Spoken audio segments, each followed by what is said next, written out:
Perfect. Okay, All right. Well, thanks for having us. thanks for being here. Yeah. So you kind of said you just wanted us to kind of talk about kind of what we're seeing right now, kind of what the file process is, and then kind of do a question and answer. Is that kind of what you're thinking? That is perfect. Okay. Sounds great. So one of the biggest things that we've seen lately, and it's more just a reminder that we are a title insurance company. So at the end of the day, we sell title insurance. We do closings as part of that, but we are not notaries, although we are notaries, but our focus every day is selling title insurance.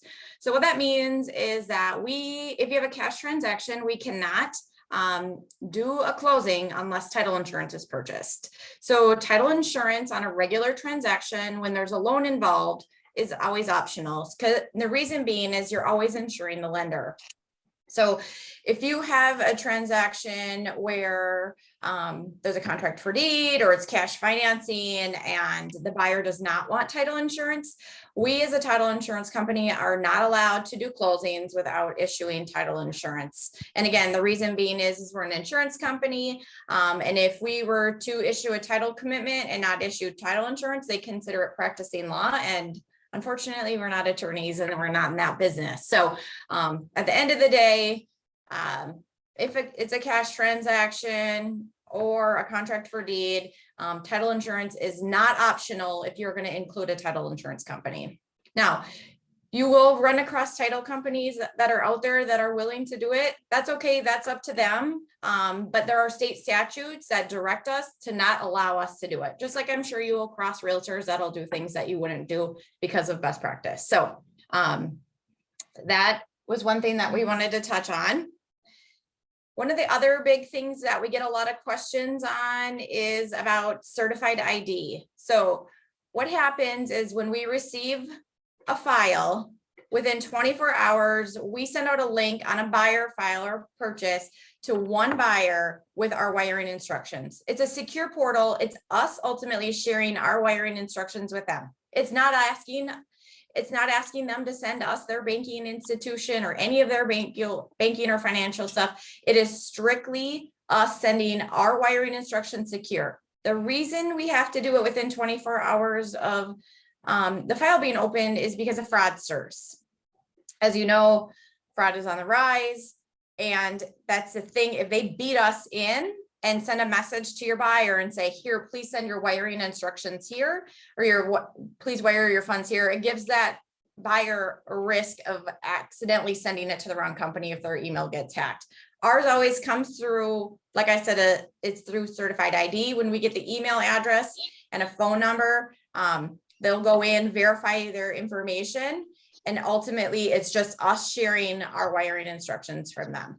Now, if you have a seller and they want their funds wired, we do send a different request at the time of closing, and it does ask for their wiring information. Now, if your seller is entitled with an estate, a trust, an LLC, whatever it might be, that's where the funds have to get wired to. You cannot wire it to somebody else's account. Whoever's in title is who gets the funds on the transaction. Make sense? Our wiring instructions never change. We bank with Bridgewater. So they'll never see a second request to say, hey, our instructions have changed or whatnot. Another thing that we've come across lately or had some hangups with closings is closings being delayed because people haven't moved out. So what we've done is we've included all parties, being the listing agent, selling agent, and the lender, along with a buyer, on the scheduled time. Now, somebody should be explaining to the seller that, that they need to move out based on how the purchase agreement is written. But there's been a lot of misunderstanding and confusion on that. And we get people at closing, and then we have buyers that are unwilling to sign. And then all of a sudden it's Friday at 4 and we have 3 closings that are stacked up because there's not funds from that first transaction because maybe that buyer from that seller from that first one hasn't moved out. So it's just a good reminder to discuss with your clients about the importance of following the terms of the purchase agreement and making sure they're Fully scheduled moved out. to be moved out on time. The other thing we have come across, and it's just kind of more of a reminder, is that we have the ability to do remote online closings. So as long as the lender allows it. So with that said, if your seller is tech savvy and they don't want to make arrangements to come in and sign, that's okay. We can get approval from either the insuring title company or the lender to see if they'll allow it. It makes it very smooth. Like I said, they don't have to take time out of their day. They can join at any time on a session, or they can meet with one of our notaries.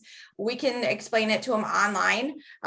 It makes it quite simple. And then of course, the plug for Matt would be that obviously UWM has been amazing.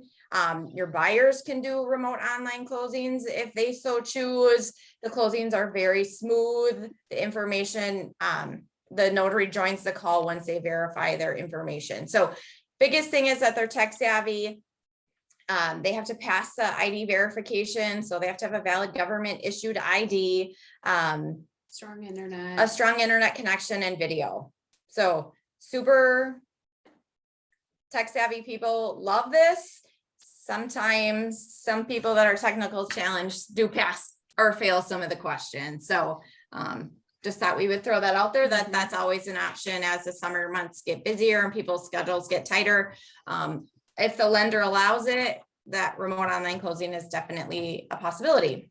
And that's generated or issued from the lender rather than us, at least in a buyer situation, usually. Our next kind of thing that we've had an uptake on is who can take title. So it's always kind of a mystery. Sometimes people don't understand what the rules are behind it. And so we thought it would just be a good conversation, a reminder for everybody. If you have people that want to take title, they have to be on the purchase agreement. So if Melissa and I are going to buy a house together, but we're only going to use my income, Melissa and I both need to be on the purchase agreement in order for both of us to take title. That does not mean that Melissa needs to be financially responsible on the note. She just needs to be on the purchase agreement and then added to the mortgage. So it needs to be very clear with the lender what your intentions are, because we're getting a lot of requests like, hey, can you add the boyfriend, or can you, like we'll get a package and maybe the boyfriend's missing or whatever. So however the purchase agreement is written is how the lender will be following or setting up the loan. Now, obviously, if the lender tells you you have to remove somebody, then that's totally a different scenario. But then we would need an amendment removing somebody. So again, they're on the purchase agreement. They can take title because then they have to be on the mortgage. They don't have to be on the note, but will be on title. Do you have anything to add to that? No, just that it kind of gets discovered late in the game. So if you think there's at all a situation where there's a question whether someone wants to take title or not, maybe have that conversation sooner than later. So we're not having to request the lender to update documents or anything like that while the clients are at the table. We often get the request of, hey, can you do a quick claim deed? We can't add them now, but can we add them later? And adding later is not something we can do because again, we have to follow the instructions from the lender. So if it says Melissa LaFlex, a single person, then we cannot add myself to title later because we're changing the lender requirements or how they asked us to put their client in title. Can a quick claim deed be done? Of course, it can be done at any time after our documents are of record. But again, as a title company, we issue title insurance. So that's not something that we can draft for your client. The last kind of piece of it is, or of the kind of things that we've been seeing on the uptick is like the final cash to close. So as you may or may not know, the lender is the one that generates the CD. They send us a preliminary CD to balance to. Ultimately, with their fees, we adjust any of our fees that need to be adjusted. And the mortgage, county taxes, seller, closer information. We submit that back to the lender. we wait for them. We work back and forth to get the final numbers. So we oftentimes get a call that says, hey, what are our final numbers? If we don't have it, we refer everybody to the lender or to use the good faith estimate or whatever it might be if they're looking to wire their funds in advance. Because again, until we have the final CD from the lender, we don't have the final numbers, if that makes sense. And we still share them, you know, once we are finalized with the lender, but a lot of times that's usually within a day or two of closing. And they'll get a final settlement statement emailed out through our automated system that provides that figure, but it's usually a little closer to the closing date, which the requests we're seeing are, you know, well in advance of the closing, like a week or two. Say, ladies, can you explain to the new people what a CD is? Some may be confused what that means. So we all get used to hearing those terms. Those of us that have been in the business for a long time. Will you just let them know what that means? The CD is the closing disclosure from the lender. It's ultimately the summary of the terms of the loan, all the fees, what their first payment will be. Good Thank question, you. Steve. Is there any questions on any of the information we covered so far?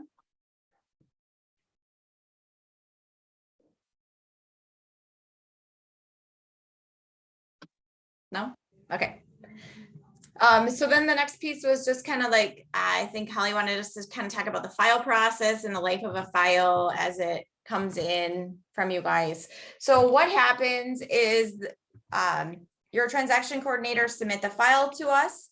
We have a file opener that opens the file within 24 hours of us receiving it. And at that time, an introductory email is sent out to the client, letting them know who we are and that we're going to be involved in the transaction, who are the parties involved on behalf of us. It talks a little bit about wire fraud, what to watch for, and then to expect that next email to come from Certified ID. It gives them a little bit of time to have that first email before then we blow them up with a second one with the wiring instructions from Certified ID.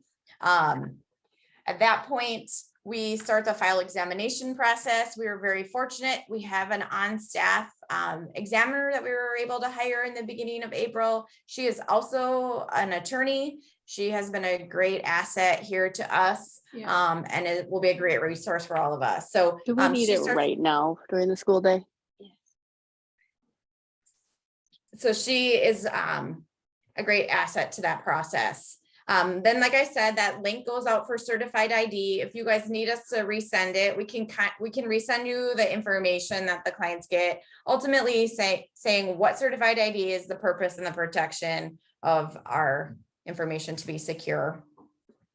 Then the closing assistant will reach out to schedule the closing. So what they do is they reach out to the client, ask them if they have a time preference or if they have other closings that has to get scheduled around. At that time, they then also reach out to the other closer to confirm that the time that's been requested works for them, and we send out notices. That's at the time. Now we've added that additional process to include the other agent. So they all know that it's very clear. All of our communication is done between the other title company. And so we always share the closing time, but sometimes, like I said, there's been that misconception on the actual time versus moving out and that whatnot. So we've changed our process to just some great feedback from some agents on the team. So we appreciate that, because again, we cannot get better or service your clients better without your positive feedback. From there, the assistant clears title. If it's a seller file, obviously there's more to clear. With a buyer file, we just make sure that the water is paid current, and if not, we collect it from the seller and then collect any fees and prepare documents for closing. And at that time, then Melissa and we work with the lenders to prepare that final closing disclosure, as we talked about, and review final documents from the seller's title company to make sure that their numbers are accurate and that we have everything sufficient to give your buyer clear title. The next step then is the closing process. They meet obviously at the table or do that online closing. We have the ability also, as we have people out of state, we've seen a lot more. We can make arrangements for out of state notaries, or if they're out of the metro or whatever it might be, if the location just isn't convenient, we do have that ability to arrange, like I said, a mobile notary. The one piece of information that I will give you with that, it does slow down the closing process a bit. not a big deal, but you just have to be made aware. So if the buyer is selling at, or the buyer is signing at noon in Iowa, and the seller is purchasing right after, we need to allow a little bit of time, because what happens is that mobile notary has to scan us the documents. We then have to send them back to the lender for what we call funding approval. They have to review it, make sure that they like that all the signatures are done, that they don't have any additional requirements. And then they give us the approval to release funds. Just because we have funds does not mean we can release them to all parties until we have that stamp of approval. We just had one recently where in this scenario, the buyer was signing in Iowa. The mobile notary accidentally dropped the docs without scanning them to us. He was able to get them to rescan them to us. At that time, I found out from USAA that there was an underwriting condition that they were working on behind the scenes, that they did not have clear, we did not have clear to close. So they then, within about an hour, sent new documents, had some additional things that they needed to sign. So we're working back and forth sometime with these lenders to wrap up pieces that we don't always see the behind the scenes on. So it's very important that we have that clear funding approval, because without it, obviously they could pull their funds back and maybe the buyer doesn't qualify and we disperse funds that we shouldn't have. That happens to inside closing. So sometimes, your buyer, you're sitting here and you're like, what's taking so long? Oftentimes it's that lender that's looking at the documents. But again, if you're working with Flex Mortgage and they're working with UWM, there's no funding requirements. Once we get the package and we can sign, we're good to let your clients leave. So then there's that. And then we go on to recording and final policy. The documents are submitted to the county recorder within 48 hours of closing. And then we have 30 days to issue that final title insurance policy. We are issuing them much sooner than that, but that's just best practice. So once they're record, then they get their title insurance, and that's just their security and protection on the property. Do you have anything for that? No. Okay. And then that's kind of the file process. And then we just thought we would open it up for any questions that you guys might have, or.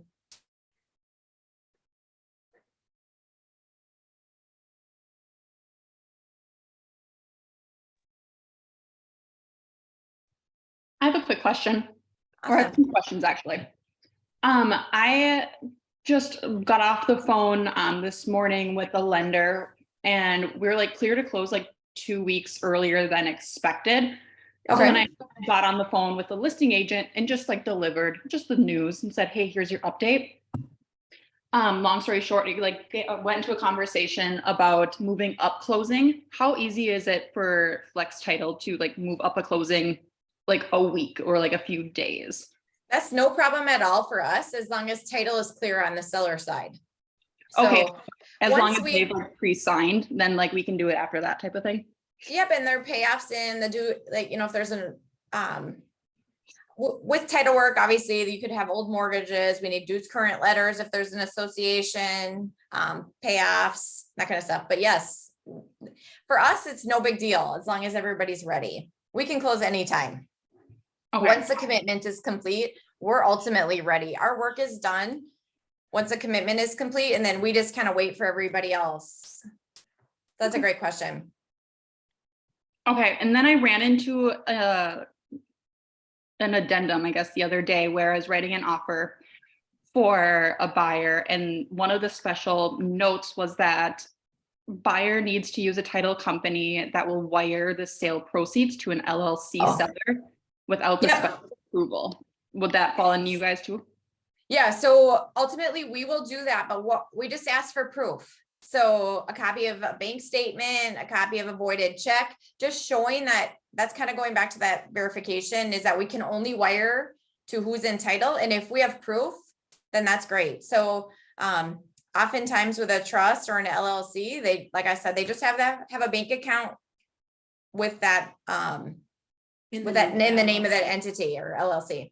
So no problem. But yes, we did hear that actually. We've had more and more people come to closing saying, I can't believe you're wiring funds. No other title companies are wiring. And it's not necessarily the case. It's just the risks associated with it. And like I said, we use certified ID, so we feel that there's no risk or it's minimal on them. And so It would just be if it's your seller, then we would have to verify with the insuring title company in that scenario. But if we're insuring, we're doing the buyer side, yeah, good we point. do that. That makes sense. Yes, thank you. Perfect. Any other questions?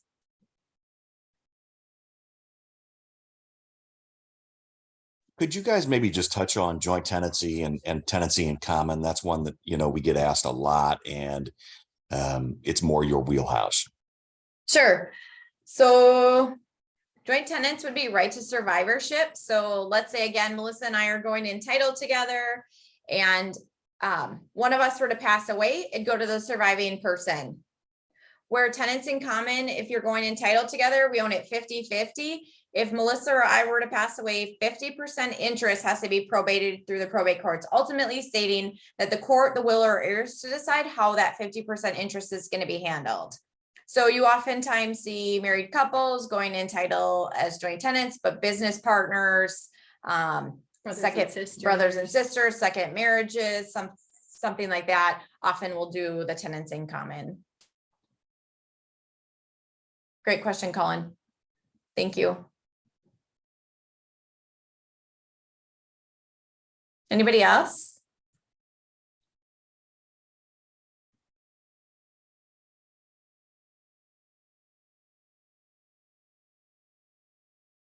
I'll just jump in. One more thing, you had talked about taking title, and we had talked about LLCs. Mhm. We see a lot of individuals that are looking to build an investment property portfolio, or they're looking to buy a property as an Airbnb or whatever it might be. And they want to, for whatever reason, take title in an LLC. And I want to make note that unless it's a commercial loan, Fannie Mae, Freddie Mac will not allow you to take title as an LLC. So Right. That is where, for example, you talked about a QCD.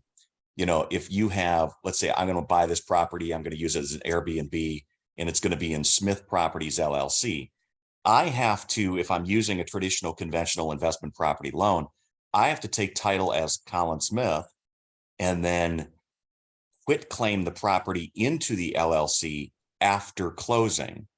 And then one other wrinkle is that if I ever want to refinance that property, I have to quit claim it back before I do that. Now, Fannie will allow all of that, but a lot of people have brought that to my attention. Like, I want this to be on an LLC. It's not a title thing. It's not a lender thing. It is a Fannie Mae, Freddie Mac thing if you're using one of those types of loans. Commercial loans, totally different, but you have seen that as well, both of you? Right, that's where we get that request afterwards asking us to change how they are entitled, and that's what we absolutely cannot do. Because we have to follow those instructions from the lender. It tells us specifically who takes title and how to issue the title insurance policy. And if we were to do the quit claim deed and change how they're entitled, it affects their policy. What? Right? I mean, yeah.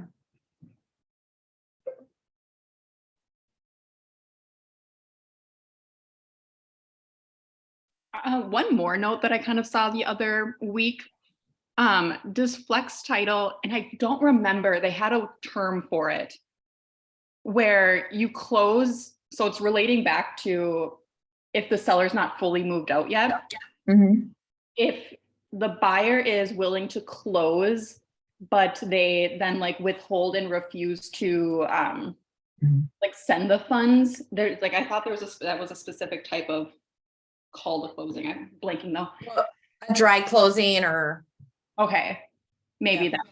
that. In that instance, if it's just a single simple closing where it's one buyer, one seller, have you ran into that a lot lately, or is it a domino effect where it's been? It's generally been a domino effect. What's happening is we're getting more of hey, the seller moved out, but the place is filthy. Can you hold an escrow? to clean it. And we can't hold escrows for optional items like that where it could be disputed. Now, if you had an invoice that said you wanted us to hold funds because maybe you hired ABC Cleaning Company and they're gonna charge $1,000, that's a totally different story. We have dumpster invoices or whatnot. We can get that information and decide whether we can or can't escrow for it and hold a certain amount of proceeds.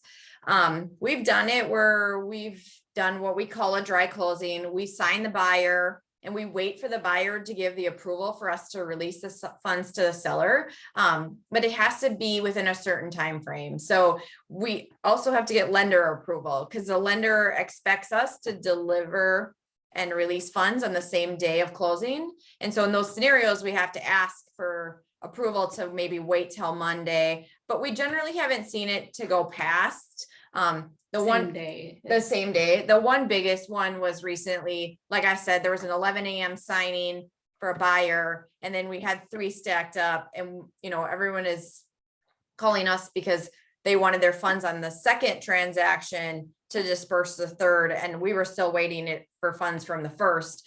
And unfortunately, in that scenario, the second transaction was the buyer. The first one was our seller. And so it was the same couple. And so all eyes were on them, and they were asking us to disperse funds without us having anything. And of course, we just can't take that inherent risk to hope that insuring title company on the first one is going to fund us by Monday. So in this scenario, we got very lucky and they came across late Friday night. But there was definitely A domino effect of Mhm. funds.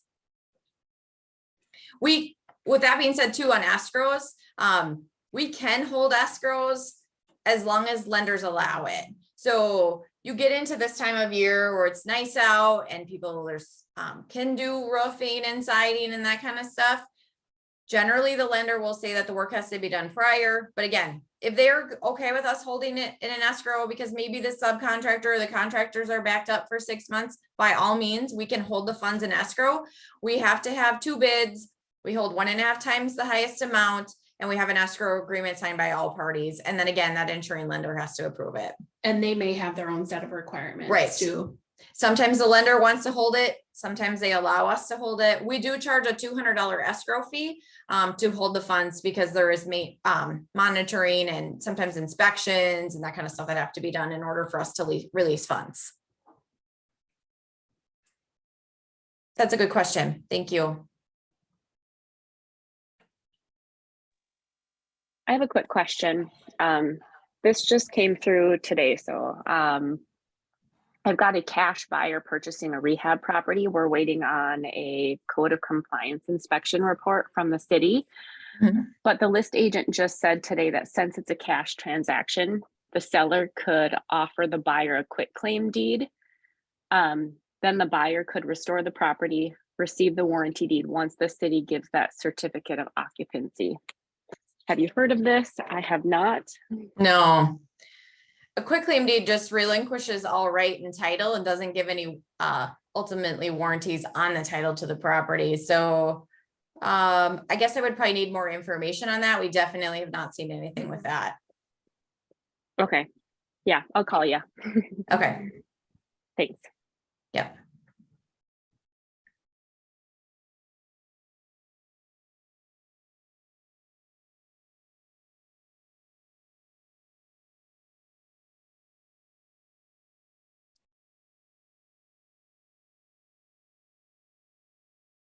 Any other questions?